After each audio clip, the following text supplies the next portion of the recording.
In this video, I'm going to demonstrate the functionality of the Inventory++, and specifically the EBT split.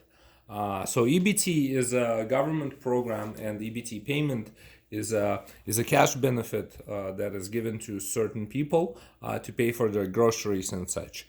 When people pay with EBT, certain items they're not allowed to buy, such as products like tobacco or alcohol, products.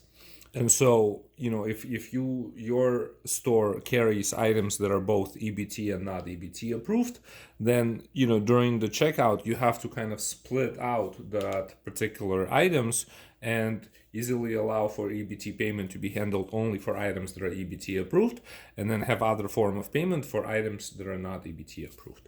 In a nutshell, that's basically the functionality we're talking about here today. And I'm going to start with Inventory++. And I'm going to go into the settings, right, and go to EBT.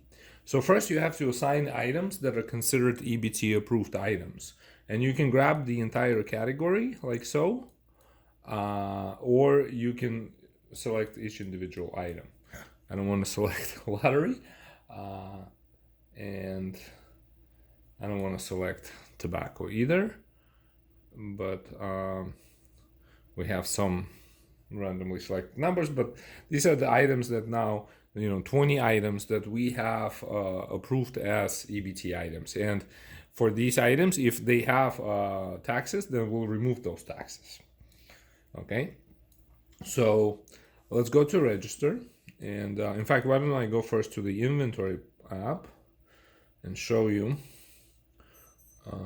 So if we go to our categories, we have this EBT category here, and I have this one item, and it has a sales tax, right? So let's not worry about the fee. Let's do the sales tax. So here's the sales tax.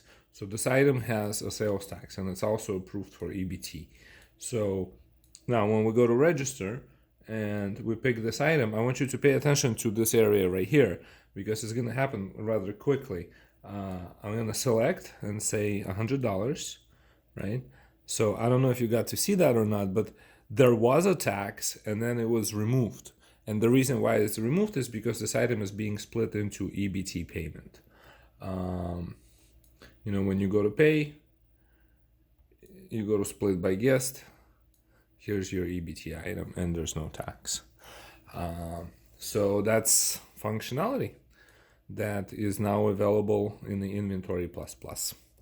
And by the way, this was actually requested by many merchants who has seen our first release of the EBT split. Thank you for the feedback, guys.